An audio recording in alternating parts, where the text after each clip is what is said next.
First of all po, in behalf of the newlyweds, I would like to thank everyone for coming and for those who helped make this wedding beautiful.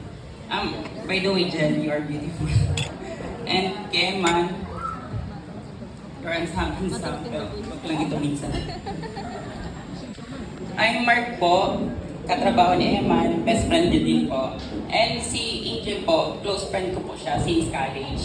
Sarap po kami sa circle of friends since first year college po. Siguro, talaga, no choice ako pagsabi ng sa iya. Kasi nag-ibang program na kayo po na may mataram ng close friend. Kasi niya, ako tulos na isipan ni Eman. Paano man makatanggi na 2 days niyan ako inaabangan sa office. Tapos kasi nagkahilingan kami, napaiyon na lang ako. Sisi ang daimaiyo na sinasabihan ka pa na sinisip at tapos sinusunto ka na. When he told me about this, na this is an official na akong mataram na best friend, I felt honored and excited. Pero syempre, medyo kinakabahan talaga ako kasi ako talaga magmataram sa inutan. Since first time ko mag-speech, iba din palang feeling na kampang mo ang friends, family, and relatives ng best friend ko na iyong audience. Baka di ano makapag-take off yan, tirosin ka siya.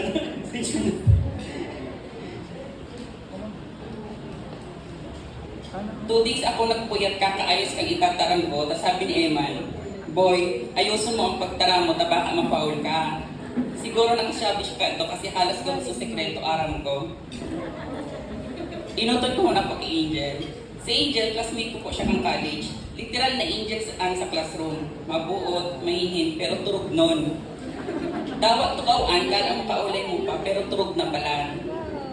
Sa Pinoy, nakagawi ang tanang pagkakambyan may tadanan dawat dikit. Si Angel, siya ang classmate ni kang college na mahinayamon. Kadakli siya ang naglalas drop kang kakanan mo. Siya sa permikato kadapal na araman ng words of wisdom, kaya siguro dahil makakailan na siyang Miss PH Laventil. Kato, pero niya sabi na we should be humble because humility is the mother of all virtue.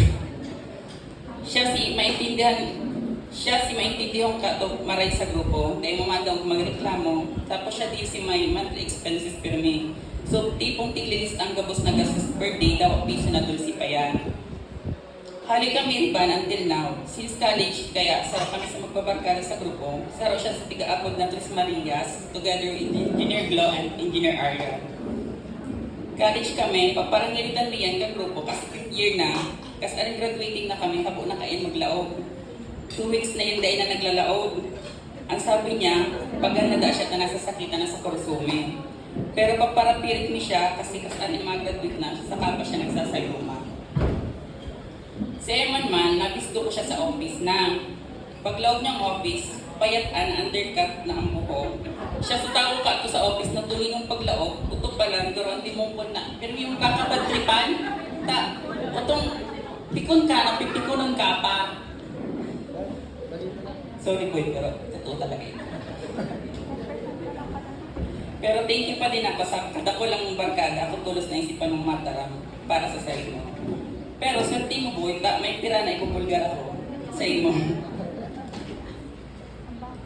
Kay Jen, swerte mo kay Eman, kasi araw mo ba sa phobia ni Eman ang nahig na nag-iipi ang babae. Siguro din ba nasabi sa imo, duman pa lang comment na nakakasiguro ka na di ka niya papapulgan. Jen, araw mo din, kung mahilig ka magtanong ng halaman, pwede ba priority ang pili? Kasi mahilig ang maray sa piling ni Lanta. Si Eman Kato ang dahil mo ang mapapaagahan pag minadangog na piling. Minsan na hindi yung nagduduman sa harong. Arang para magkuhan ng piling nila doon. Naka-short, sapatos, tapos jacket. So kala mo piling pasilig sa joggingan ang dudumanan. Pero maurat yan sa Eman, tapos nagdumanan sa harong. Tapos nagdumanan sa harong,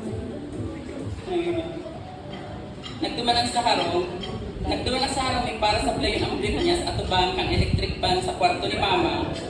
Tatay nakauli sa enda, tayo ripahan kami na Angel ka sa tagas tapos ni Angel, barasak-basa.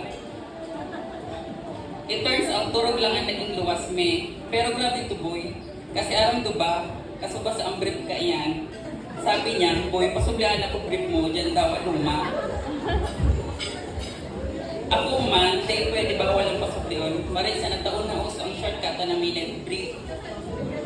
Sabi ni Emma, press ko sana. Si Emma din si halos, pag may problema ko, siyang inat na sinasabihan ko. Hanggang sa oral daw kami ibahan kasi naging route kami sa area sa trabaho sa Rolang. Ako presentasyon, si Emma Karamoan. Kaya minsan kung gusto mi magtipid, sarong motor lang gagamiton mi pag mag-inspection sa area. Dumanding kami ni Emma Nakanod mag-discarte sa site. Nag-order kaming sira, nagtitinda ng bado. Tapos kapag tatimingan mi na kapag may nagpapakaramo na service pabalik sa office, pinapasabay mi si tikitin sira. Sundin siya, yung ginagamit mi ni Emma ng pang-gym sa kapang-alawan sa oral daw kakto. Siya din sunagtukto sa pamagmotor, saka siya din sunagtukto ka sa pamag-gym. So to save binando for personal matters. Sa poon, inaba ko man lang yan si Emma Kaingil kasi minsan nahabil ko minsan kajel para mga musta. Lalo araw ko kato na nagulit yan haling Manila. Hanggang sa napapadalas na paghabil ko, nakaiba siya, kaya pag abot sa office, naging iristoryahan may na magbabarkado si Angel. Tapos nagsabi si Glo na what if man si Angel na sana. Dahil nakagirong si Eman kasi ang nasa isip pa ng kato ni Eman, habo niya da kato sa gabos, ang nababasted siya. Inaba-iba mi lang yan si Eman sa grupo mi na magbabarkada kang college, hanggang sa tigayon mi nakalwagan ng si Eman tapos si Jel. Sabi ka to ni Angel, bakit daan man nitigo hiling niya kay Eman kundi garutugang. Nagsusugbaan si Angel kung magpinsan sinda kasi garo may same family sinda na pinsan nila parehas. Basta grabe ang pasiguro si Angel. May hinilingan pa na garo apps ka ito na kung compatible ang may 2 years na graph sa kamato a babae. Naglaw an one time si Eman sa office ka to nagpirot-pirot. Sabi ko kay Eman, nato pirot-pirot ka. Simpag niya, kauli ko kaya si Angel, araw mo boy, naubos may sulimit kang hapon. Tapos dahil nakontento si Angel, nag-voice call pa sa messenger. Dahil hinamalayan sa oras 3 AM na palan. One time nga, so nag-ibahan kami ni Eman sa Albay, sige-sige siyang history about Angel. Pagpanduang balik duman ni Eman, kaiba niya na si Angel. Sabi ni Eman, boy, araw mo ba kasi yan ako duman, hinapot bagaan si Angel. Kasi sa role superior, kung ano da ako ni Angel, ang simbag da ni Angel, boyfriend ko. Si Saroman, garo ang timang, hirit-hirit. Tapos hanggang sa status ninda, na yung pada sinda, pero pinmi nakaiba. Sabi sa Kuneman, hindi niya daaaram kung ano talaga sinda. Tapos kasi napot niya si Angel, simbag ni Angel, hindi man da kaya naghahapos si Eman ulit kung ano na status da. Hanggang nag-iyon si Angel, araw mo ba Jel, bago nag-propose si Eman, sinabihan niya muna ako na, boy, mag-propose na ako kay Angel, pero mapala mo na ako kay mama ni Angel o kay Auntie Arlene, para magtanaw ta respeto sa magurang mo. Sorry, sana po ang tinabutan mo. Hanggang sa nagbakal ng sing-singan si Eman na pang-propose sabi niya, nag-order na ako boy online, araw nga katong presyo. Pero pasensya na boy sa namanikan ka. Araw mo na gusto ko dinayaw na ako. Pero sibot talaga ako sa daw na ito. Sabi nga kasarasahan sa office staff, malaw na kami sa magulong buhay. With that po, we invite po to everyone to stand, raise for your glass, and drink before toast.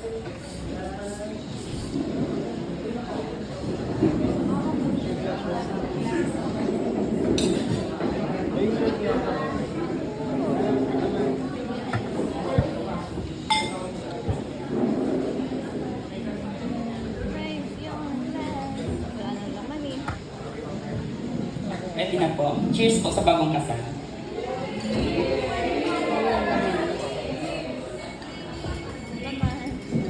Thank you so much, Engineer. Ayan, picture daw po, Engineer, with Angel and Eman. Yan naman talaga. Kadakol kang tig-reveal na dai-aram ni Eman. Nagnangat-nanganga na siya. Okay. Ayan, thank you so much naman talaga na nagkaroon kami ng idea kung paano talaga nagsimula ang dalawang ito. Pero gusto kong malaman, sino sa grupo nyo yung nag-sell ng kung ano-anong product, tapos binibili ni Angel, pinapa-deliver kay Eman? Ah, ikaw din. Nag-order nag-deliver si Eman. Kaya permina siya nga duman sa inda. Alright? Ikaw pala yun. Ikaw talaga pala ang salarin.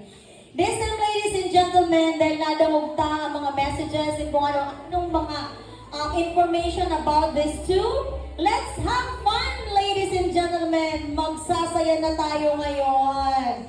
Dahil dyan, eto ulit, ang mananalo ay makakatanggap ng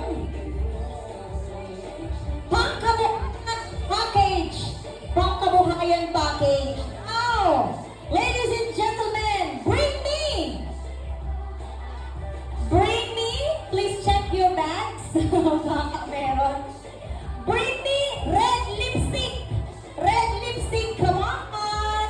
Red lipstick, lapit na sa akin. And receive pangkabuhayan package. Red ba yan? Please open it. Okay, tingnan natin. Tingnan natin kung ano yung mas red. Okay. Okay, si Ninang ang si Ninang ang mas yan. Ninang, please receive pangkabuhayan package. Take a picture with your anak. Kaloka talaga ang microphone ko.